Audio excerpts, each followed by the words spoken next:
Assalamualaikum, hai teman-teman, jumpa lagi di channel Dapur Bunda Rini. Nah, seperti teman-teman lihat ya, hari ini Dapur Bunda Rini mau berbagi resep gulai ikan nila campur kacang panjang. Ini gulai Padang ya teman-teman, ini enak yang biasanya teman-teman suka lihat di restoran nasi Padang atau di rumah makan nasi Padang. Nah, biasanya kalau di rumah makan nasi Padang gulainya ikannya gurame, kalau nggak ikan kakap ya teman-teman. Tapi di sini saya pakai ikan nila aja. Nah, sebelum kita ke bahan-bahannya, jangan lupa subscribe, komen, like, and share ke semua media sosial teman-teman. Bunyikan juga tanda loncengnya agar dapat notifikasi video terbaru dari Dapur Bunda Rini. Nah, untuk gulai ini ikan nila sendiri saya bikin versi tidak pedas ya teman-teman. Jadi di sini ada dua ya versi gulai ikan ya, ada pedas, ada yang tidak pedas. Nah, ini saya bikin yang tidak pedas agar anak-anak biar bisa ikut makan, atau orang-orang yang lagi baru sembuh dari sakit nggak bisa makan pedas, ini bisa salah satu recommended ya. Ini enak ya teman-teman, spesial, dijamin teman-teman tidak akan kecewa untuk resepnya. Nah, langsung aja ke bahan-bahannya. Di sini ada ikan nila 1 kg ukuran isi 3 ya teman-teman, isi 3 ekor. Udah saya cuci bersih. Di sini santan sebanyak 1250 ml dari setengah butir kelapa. Saya blender ampasnya, saya peras santannya jadi dapat segitu ya kental ya. Ini saya kacang untuk hijau-hijaunya aja ya teman-teman. Saya di sini pakai seperempat kilogram, saya kurangin sedikit. Nah, ini bumbu dasarnya akan kita haluskan ya teman-teman. Nah, seperti ini. 2 cm jahe atau 2 ruas jari ya. Nah, ini kunyit 2 ruas jari juga. Seperti ini. Terus di sini kemiri 1,5 butir, bawang putih 1 siung, bawang merahnya 12 siung ya teman-teman. Nah, di sini ada daun salam 2 lembar, serai 1 batang, lengkuas 2 ruas jari udah saya geprek. Jangan lupa pakai daun kunyit setengah lembar atau 1 lembar ya teman-teman yang udah dicuci bersih, agar nanti gulainya harum dan wangi dan juga tidak amis. Nah, ini akan saya blender aja. Jangan lupa kalau masak ikan harus gede ya jahenya. Ini buat garnisnya aja, nanti saya masukin cabai rawit oren sama cabai rawit hijau kurang lebih 10 biji ya teman-teman. Nanti saya cemplungin aja seperti itu ya, biar ada warna merahnya. Nah, lanjut kita ke bumbunya, akan saya blender aja ya seperti ini. Jangan lupa ya teman-teman, resepnya kalau kita bikin gulai yang berbau seafood, jahenya harus dibanyakin sama bawang merahnya kalau untuk gulai ya teman-teman. Seperti ini. Bawang putihnya cukup 1 siung aja, sesuai selera teman-teman aja. Tapi aslinya kalau di sana dia nggak terlalu, kalau orang Padang sana nggak terlalu banyak pakai bawang putih ya teman-teman untuk gulai ya. Nah, ini udah selesai di blender seperti ini, udah halus. Teman-teman boleh ulek dengan ulekan. Nah, ini saya blender aja. Nah, ini semuanya ini akan saya cemplungin aja daun-daunnya ini ya teman-teman. Nah, jangan lupa di sini asam kandis. Nah, di sini saya pakai 1,5 buah ya teman-teman. Nah, asam kandis ini udah ada yang jual di supermarket atau di pasar ya teman-teman.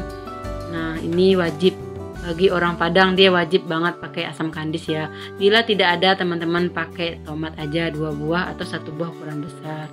Nah, karena saya asli orang Padang, walaupun saya tidak masak seafood, saya selalu simpan asam kandis itu di dalam kulkas karena dia awet berbulan-bulan di dalam toples kedap udara ya. Pastikan sudah bersih. Nah, siap kita tumis bumbunya. Ini saya kasih minyak 1 sendok sayur ya, sama dengan 2 sendok makan.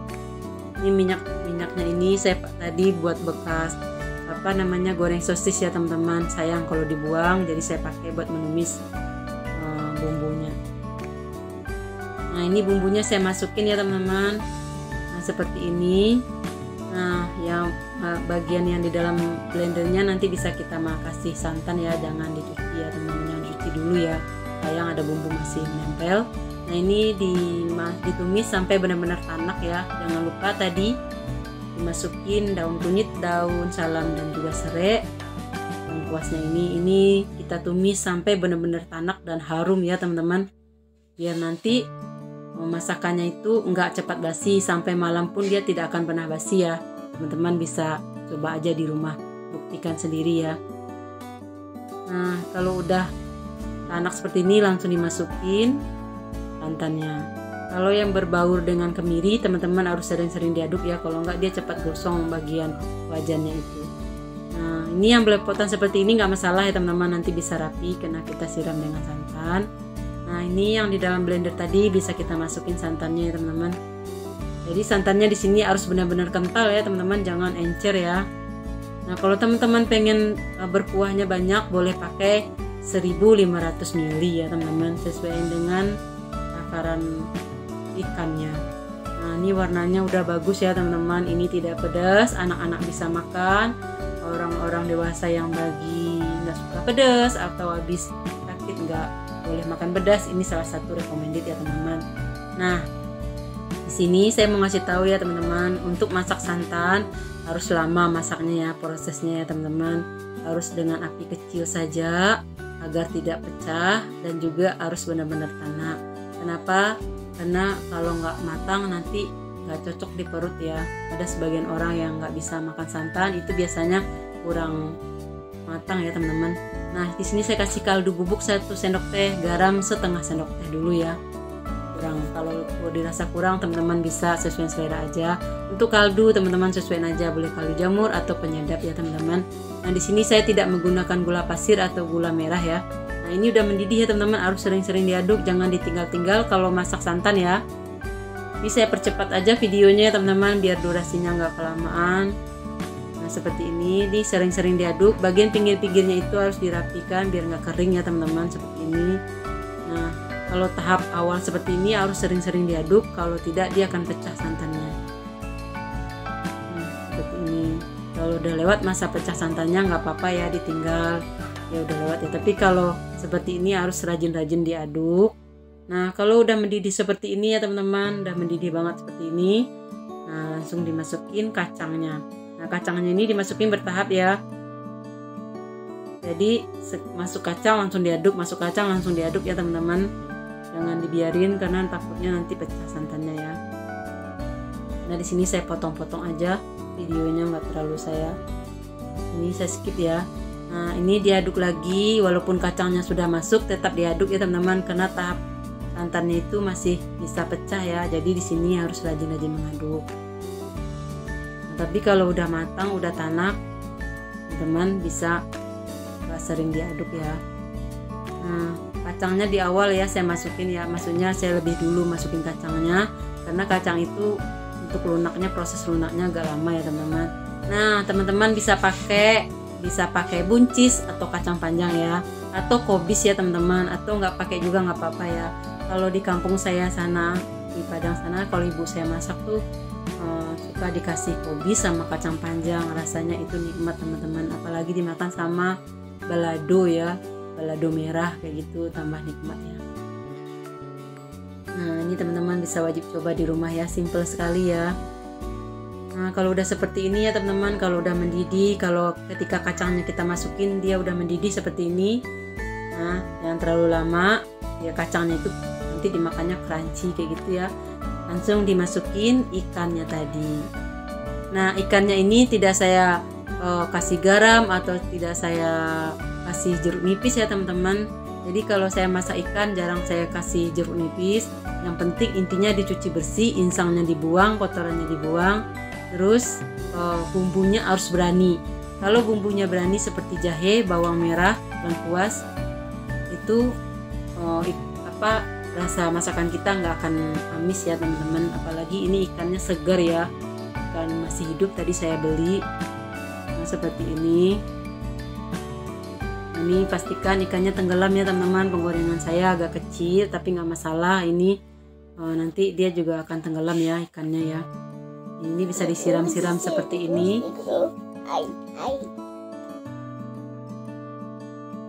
Nah seperti ini ya teman-teman.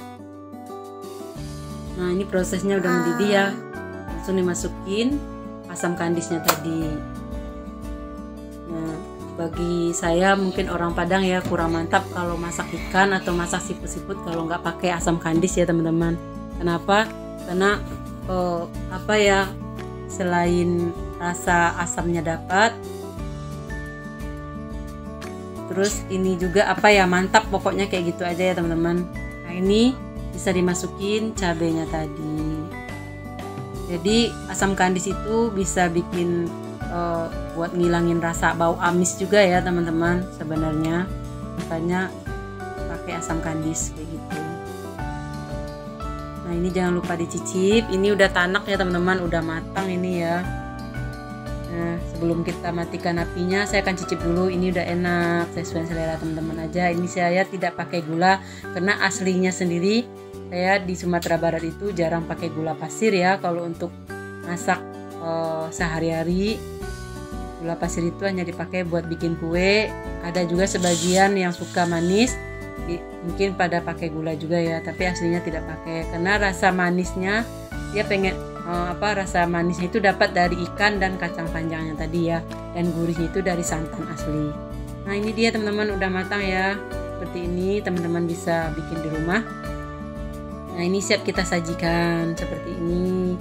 Oh ya teman-teman boleh pakai ribet pakai santan yang ampas kelapa, kudu diperas dulu. Teman-teman boleh pakai santan instan ya, 2 buah, itu sesuai selera aja. Tapi kalau menurut saya lebih bagus pakai santan yang parutan kelapa. Nah ini asam kandisnya ini jangan lupa dibuang ya. Begitu sudah matang langsung dibuang ya teman-teman, jangan dipakai lagi. Kenapa? Kalau kelamaan di dalam kuah, kuahnya itu nanti akan agak asam ya teman-teman, agak kecut. Karena dia itu asamnya itu awet sampai kapanpun dia tetap awet kayak gitu, dia tetap asam aja kayak gitu. Nah seperti ini udah matang ya teman-teman. Nah ini siap disajikan ke keluarga besar kita. Ini hanya pakai kerupuk sudah mantap. Dukung terus channel Dapur Bunda Rini agar lebih berkembang. Bagi yang suka jangan lupa komen, like, subscribe ya teman-teman. Bagi yang baru bergabung jangan lupa subscribe juga. Terima kasih sudah mendukung video Dapur Bunda Rini. Nah, selamat menonton, selamat mencoba. Semoga bermanfaat ya video dari saya. Sampai jumpa di video berikutnya. Assalamualaikum warahmatullahi wabarakatuh.